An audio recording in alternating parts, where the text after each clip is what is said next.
Hello folks, welcome to the channel. Thanks for watching. Today we're going to keep working on load development for my Springfield Armory TRP 1911 chambered in 45 auto. Last video I did, we used 230 grain ball ammo from Berry's with multiple powders, and the powder that gave us the best numbers in terms of single digit SDs was accurate number 2. The only thing we found was my point of impact and my point of aim were different. So I want to try to develop a load that's going to give me good numbers, and also that the point of impact and point of aim are one and the same. So we're going to go with accurate number 2 powder. We're going with still the Spearman's brass because it does use the small pistol primers, and this time we're going to change up the bullet.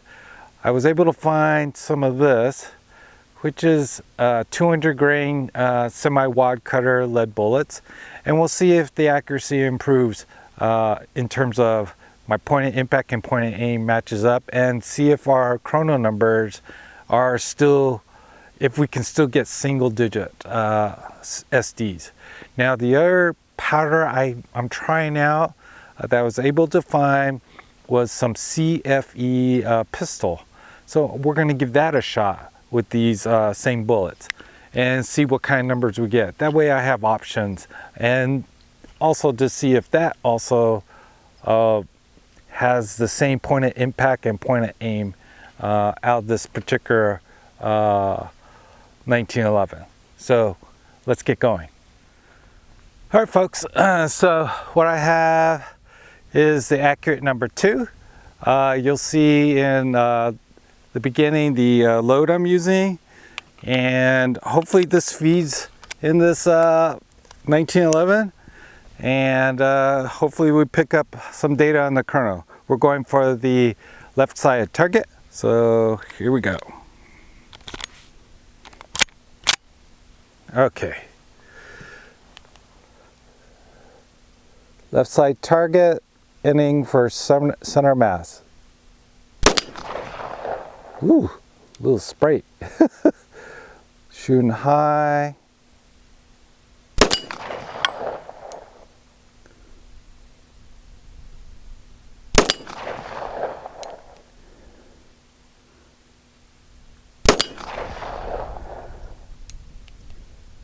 Pretty hot rounds.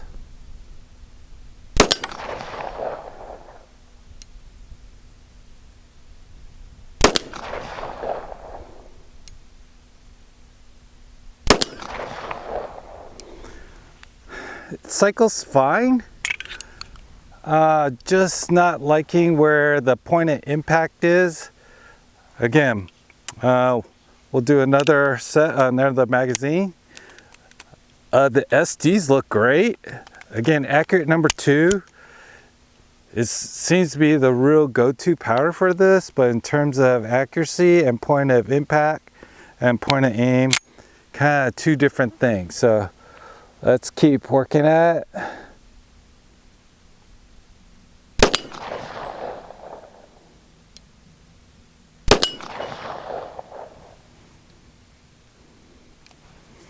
Looks like a little stuck. There we go.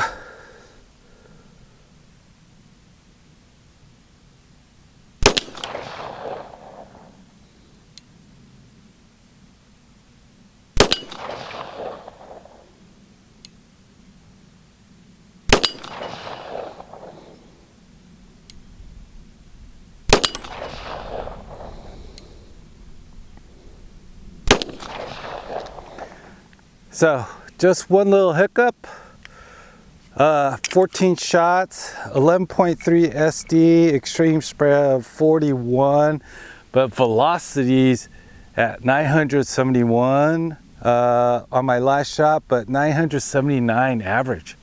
Wow, pretty hot. All right, so let's try CFE pistol and see how that groups. All right, folks, so now we're doing the same thing, 200 semi-wide cutter, 200 grain semi-wide cutters with this time CFE pistol. and let's see what kind of numbers we get and see what kind of accuracy we get. So here we go.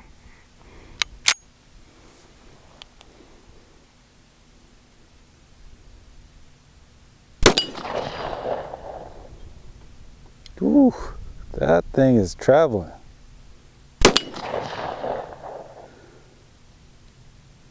Up.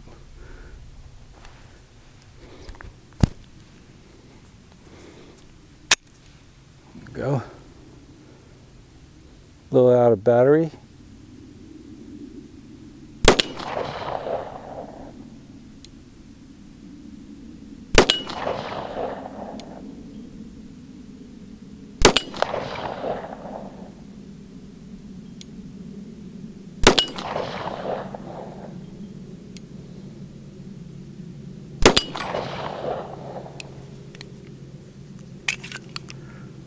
Well, speed is up there, according to the chronograph.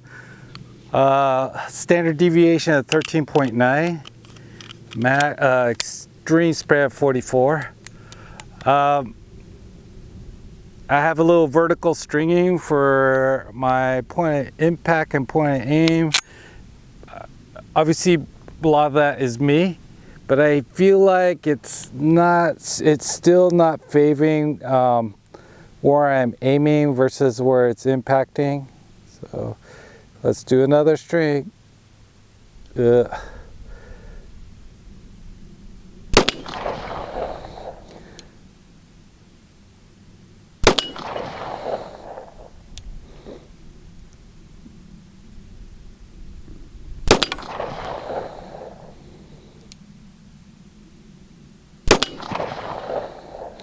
I feel like all my point impacts are going high.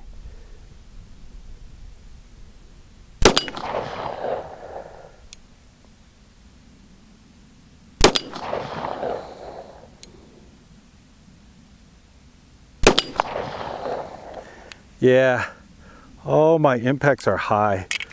I did have one little stovepipe, but pistol seems to be cycling these fine, but you could see my velocities are pretty up there. And the standard deviation isn't so bad. I think accurate 2 is still better. So I have one more powder I want to try. Same bullet, same brass, different powder. This time we're going to go for Titegroup and see what kind of numbers we get and accuracy we get. So let's get going. All right, folks, here we go again. This time with Titegroup. Still the 200 grain lead semi-wide cotter with the Spearman brass with small pistol primer. And let's see if we can get some numbers and see how we do.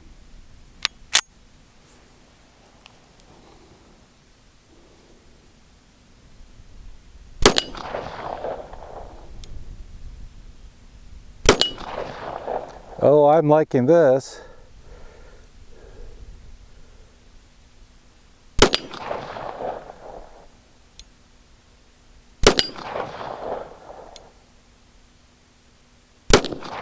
Yep.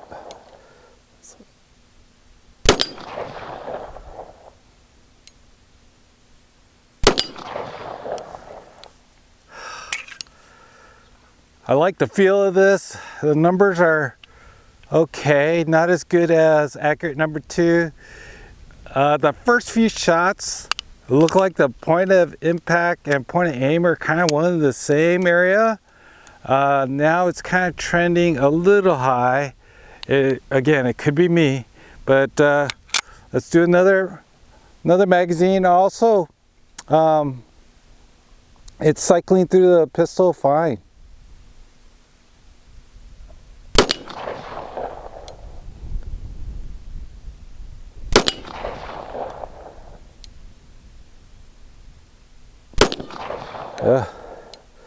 That's high.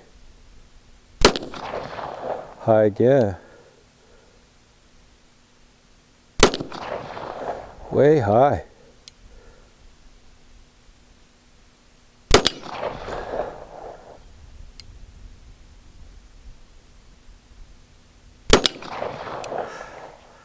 Yeah, all trending high.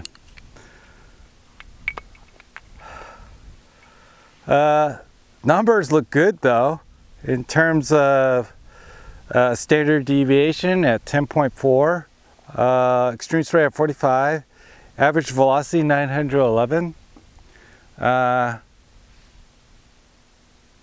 I don't know what to say. All right, folks. Today, in terms of accuracy, I felt like the point of aim versus point of impact, still my impacts are hitting a little high from where I'm aiming. And in terms of groups, I felt like the Titegroup was the best one of today's little tests. In terms of numbers, I believe it was kind of, I believe Titegroup had the best numbers in terms of standard deviation. The velocities, I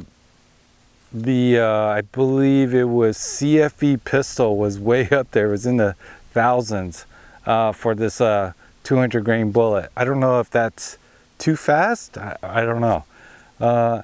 Anyways, hope you folks enjoyed the content, and let me know in the comments if this is something you guys want to keep seeing.